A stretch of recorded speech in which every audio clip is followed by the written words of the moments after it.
Okay, down here in the red, a good friend of our Toastless and Tasteless. This is his second time competing in Korea as a professional gamer. He's The kid's red. over here in the blue. Actually, let's get a shot of red first. All right, over here in the blue, we have a very talented player, actually. I'm quite impressed with him in the previous game. Cyrano. He did a really good job back there. I mean, he was beaten down in the end of the game, but the fact that he managed to tech up that fast and do that well against Red is pretty good. Yeah. I got to say, Red's going to be feeling pretty confident going into this game. Sorry, go ahead. You know, that battle with the maxed army from Ret, Cyrano cleaned it up as, you know, as I was saying, it's a Roach Hydra maxed army. That's right. The problem. Ret actually needs to lose most of it so that he can switch his tech up a little bit and, you know, get those corruptors, get whatever it is that he wants to actually beat the Colossus-based army, because you cannot beat the Colossus-based army with just Hydra Roach. So Cyrano came down, and with that attack, Ret barely broke it. Yeah. And his macro and his economy management were just superb. So, you know, on a map like this, where it's going to be a lot harder for Ret to get such a good economy going, you know, a fourth base is almost impossible to get on this map as Zerg, against Protoss, that is. It's going to be a much harder map for Ret to win on against this really great Protoss player in Cyrano. Metalopolis, even though the Protoss played well, I mean, that's a map that is, I wouldn't say it's Zerg favored, but it's definitely an easier fight for the Zerg.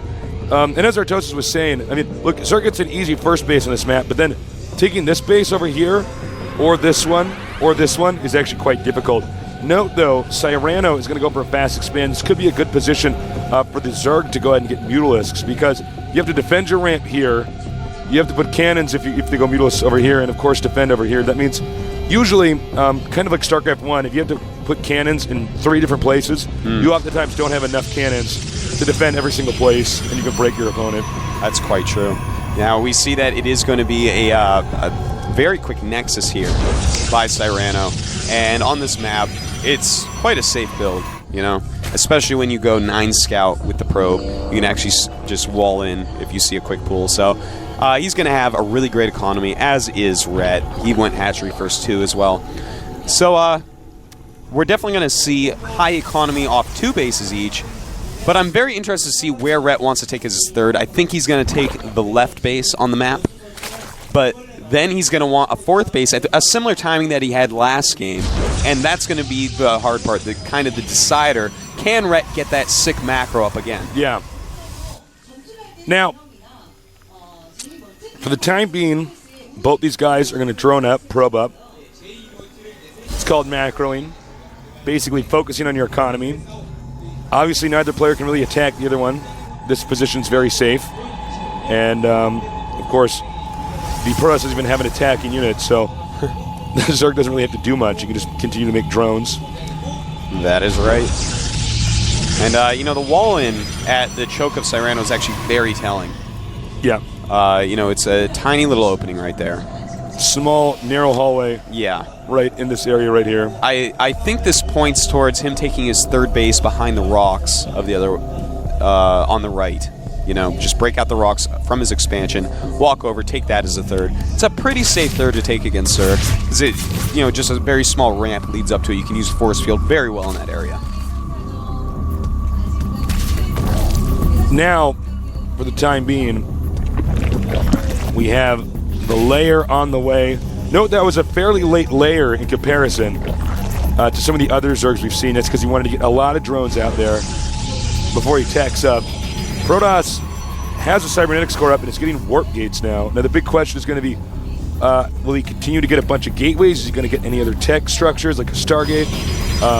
Perhaps Robo? We're going to see. Yeah, you know, that's actually very interesting. And Ret, of course, when he gets that layer, he's going to want to get Overlord speed most ASAPly, because he needs to know. You know, right. If he sees a couple Robos, then he's going to go Mutalisk. If he does not see the Robos, then he's going to have to go with Ground Army. So, we will see, Tasteless. We will see. This map can be very tough to play on. It requires a different type of play style, because the late game becomes so different from other maps out there.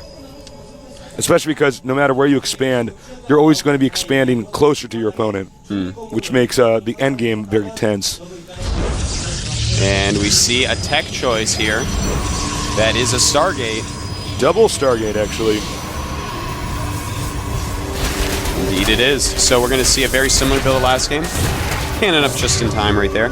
And Rhett, he's no fool, because he's going to go ahead and get that Aegis Den right there. So he's going to be completely ready for, for these Phoenixes. Now, remember, Red is on 2 bases, but he has to get a third coming up here, and that's where it's going to be tough. Protoss knows that. Zerg knows that. Now you guys know that. I'm glad we're all on the same page now. Absolutely. Meanwhile, he's going to mass up gateways. Probably crank out a bunch of stalkers.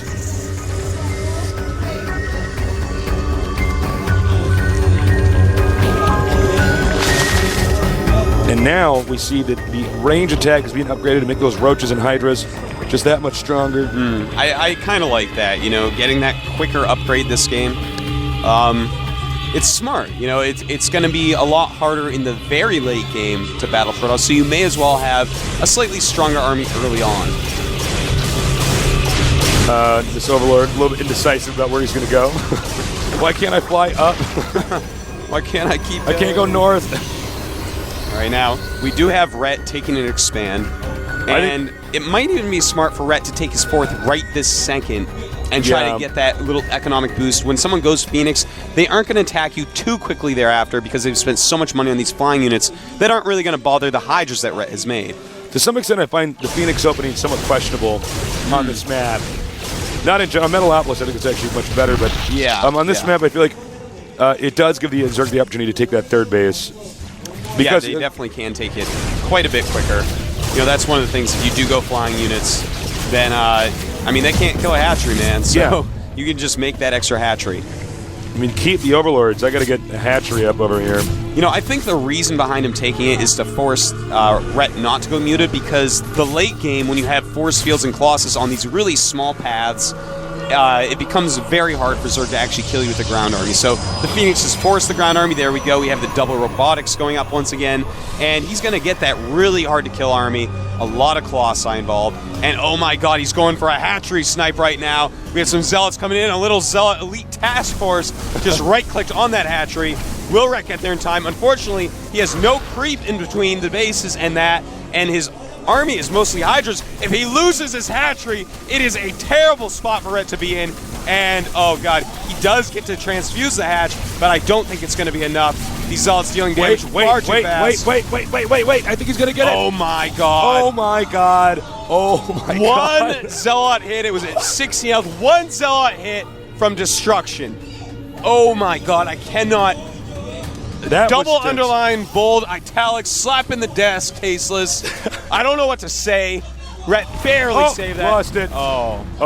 Wow, I was like hyping how crazy that actually was, and then a stalker came over and was like, quiet, all right, I got it. Just like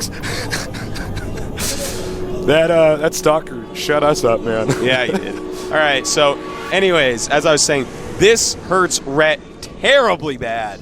Terribly bad. And look at this, just annoying Rhett so hard right now.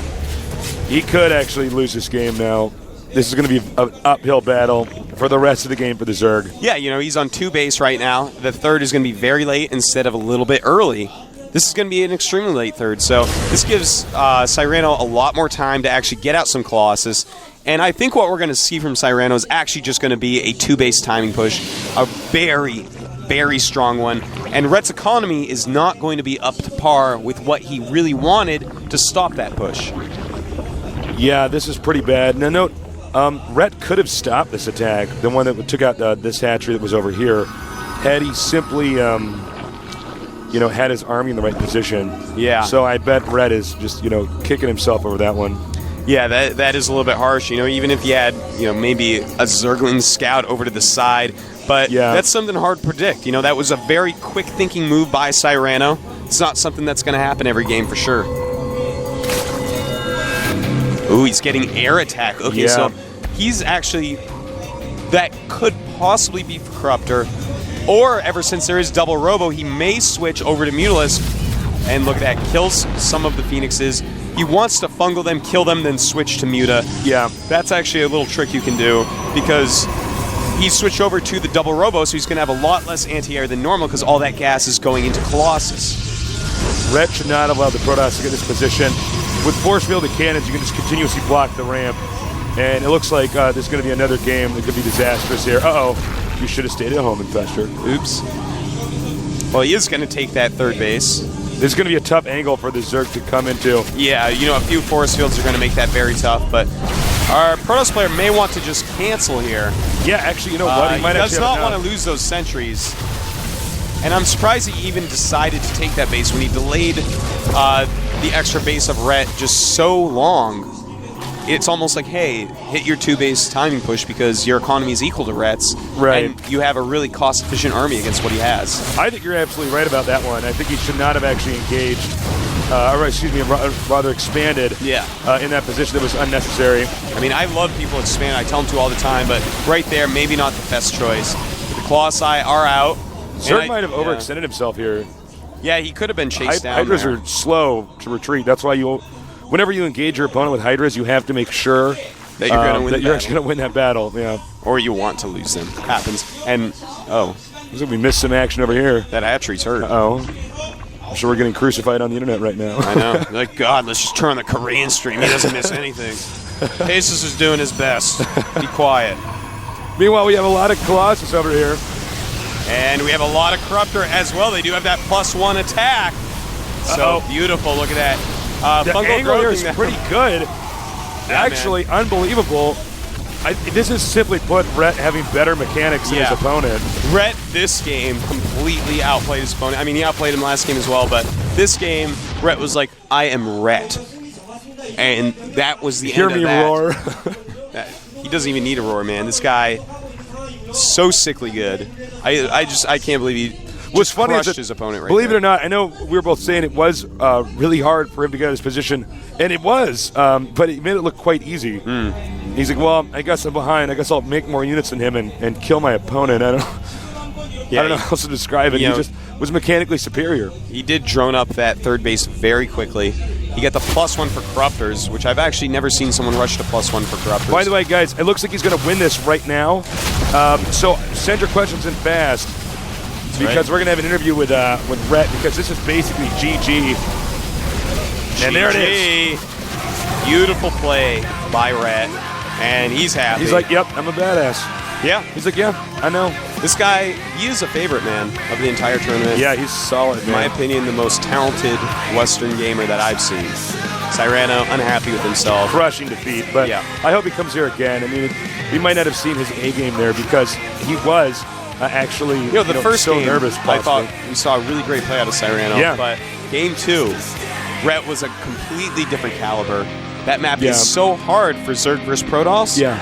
And Rhett lost his third base, right after it popped up. Yeah. So Cyrano was worlds ahead, and just Rhett outplayed him. You know what's funny massively. about it is that, like, when I played Protoss in StarCraft 1, I've had similar experiences to what Cyrano's had, where you're engaging his army, but Zerg units just keep coming, and you're like, oh, I thought I was going to win this, but I don't think these units are ever going to stop coming because this guy's production rate is so good. When Zerg get their ultimate macro, man, it can be pretty fearsome. And you've had the same experience, as a Terran player in StarCraft 1, and we're seeing it now in StarCraft 2, where you're just like, okay, like, I started out winning that, but I don't think there's ever going to be an end to this number of units.